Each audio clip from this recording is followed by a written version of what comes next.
right, man, let's talk about Detroit Lions defense and why the defense may carry them this year. Will it be an adjustment period for them? Absolutely. That's just the way it is. There will be an adjustment period for the Lions defense.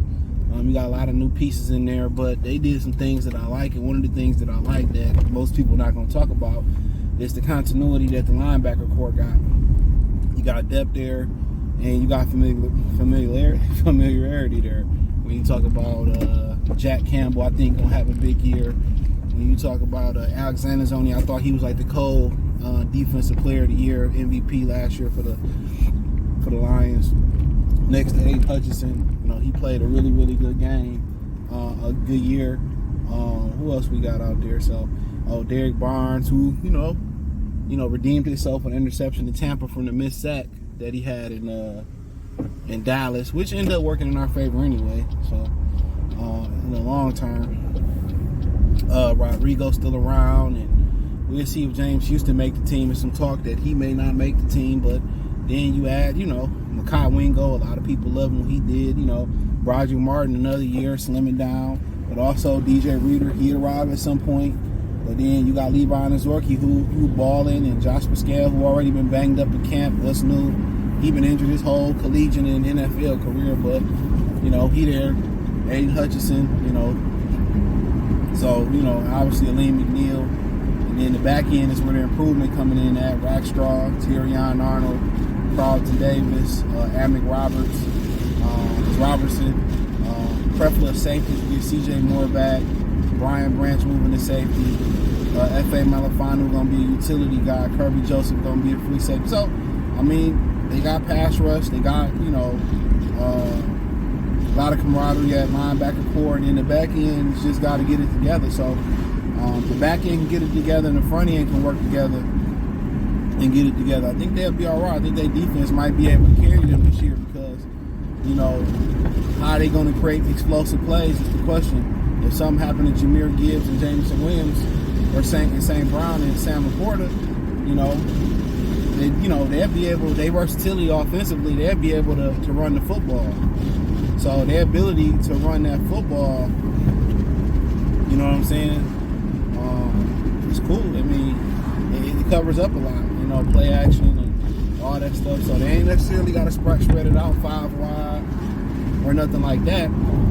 So they got a lot of offensive versatility, but, defense, they got some names out there.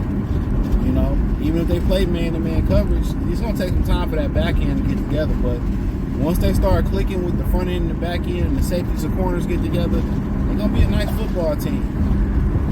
Really, there's no more excuses for Aaron Glenn as long as they stay healthy and what they're trying to do. There'll be some blown coverages early on in the season. Early in the season, defensively, there's going to be some missed tackles. That's just what it is. When you practice, when you used to do 2-a-day padded practices, that used to favor the defense because the defense had more repetitions at tackling, hitting and tackling and all that stuff. So, they got the names. They got the ability. They got, that dude from the Canadian Football League, Matthew, whatever his name is, he fast. He got some speed, what's the other brother name? Marcus Davenport, you can't count on him and Josh Pascal at all. You can't count on them at all, but they got some speed, they got some athleticism, they got some power up front, Broderick Martin and Lee McNeil, you know what I'm saying? So defensively, I'm liking what they looking like, and I think a lot of people don't like, the cornerbacks. Ennis Rockstraw was a guy that didn't get a lot of interceptions in college. But in camp, he getting hella interceptions. So that might say something about the position they had him playing at Missouri. So that might say a little bit about him. But yeah, I like what they look like on paper. Depth-wise, Vidor and the other guy played really, really well yesterday. The other corner, I like him a lot too, man. He made a big hit. Man, what's that brother's name? Vidor and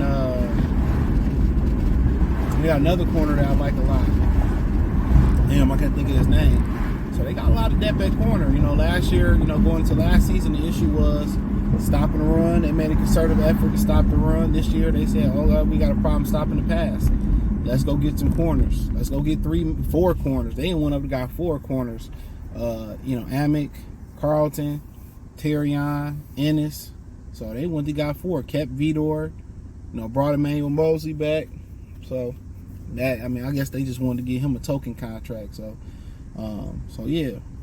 So I like what they done. So it's all about working together, putting it together. I'll look at the NFC North, and I'm gonna do a preview. I might do one big preview. I might just do a preview breaking down the individual teams. But you look at it, Chicago, they look like they want to sling the ball around. And to me, that's a grave mistake with a young quarterback. You get DeAndre Swift, he ain't nobody that you can lean on to run the football. He guaranteed, he more of that scat back type of back. And people get fooled because he really good running back on the inside, running between the tackles, but his durability, he ain't no lead back. And you look what they doing, they went to get 3 receivers, and they got Cole Kmet, one of the better tight ends. So they going around spreading, they seem like they want to spread and throw the ball around, playing this, 0-degree windy ass weather, which ain't smart for me, but that's how you get your quarterback fucked up. Your young quarterback, they should have went out and got somebody like with DeAndre Swift, like a David Montgomery or a Gus Edwards to go with them, and they really should be trying to run the ball 20, 30 times a game with the goddamn play action and get them some work down the field to protect them. When you planning on what they doing in Chicago, dropping them back 50 times, he gonna be good. He might even be one of the best ever. But doing that gonna get him messed up. So really, they building the pass. The Lions can rush the passer. They can stop the run. And now they getting some cornerbacks that's gonna be real scrappy and giddy. You got Green Bay. They got Josh Jacobs. He's good at running in, catching the football. He took that time off, so I think he might come back into form. So he a problem. But they got 5 really good receivers. They got a bunch of good ones. Kid from Michigan State, Christian Watson, Romeo Dobbs. They got some really good receivers. Tight end ain't too shabby over there. So, yeah, they got some really good receivers over there, man. So once you start to kind of look at, what they doing in Chicago, in Green Bay, yeah, they doing really, really well. They had 20 years of number one draft picks. Drafting defensive players in the first round. They got 50 years of that shit. So,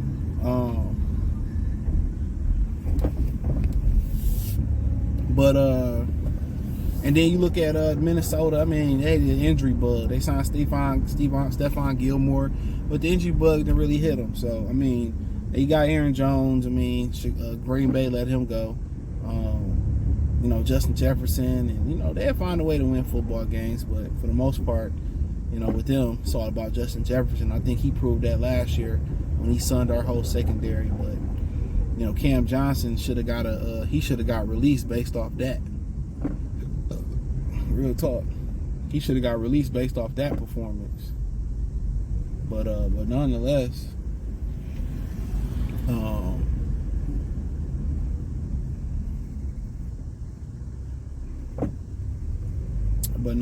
man, the Lions seem to be built for whatever you want to do. So that's what I like about. I like their defensive versatility.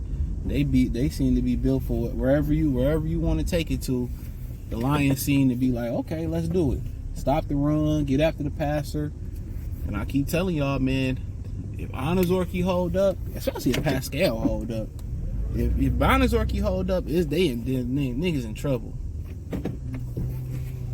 I swear, people don't have no self-awareness at all. I see why people be getting robbed. Because people have zero self-awareness. Zero. But yeah, Anazorki gonna be a major problem, man, for guys next year, man. He gonna be a major problem, man. The explosion that y'all see and the penetration he gonna get. Don't be surprised if he don't win Defensive Player of the Year if he hold up. I'm telling y'all. I know what I seen on tape coming out of college and all that with him. I'm telling y'all, dude, a problem. But hey, Thumbs up the video, share the video, subscribe to the channel, and the subscribe button is the bell icon button. Hit all notifications, increase your chance, get notifications. We go live, we drop video. Financially, want to support the channel. Cash App, $CJ Good 313, Venmo CJ Good 313, PayPal link in the description. Hit the link tree, getting this workout in. Man, slipping on my diet, but it's the summertime. You know how that shit go. So you can't really slip on your diet in the winter because it's worse because you're less active. But we're going to get back to it. Leg day on a Sunday. Nasty work. But hey, peace.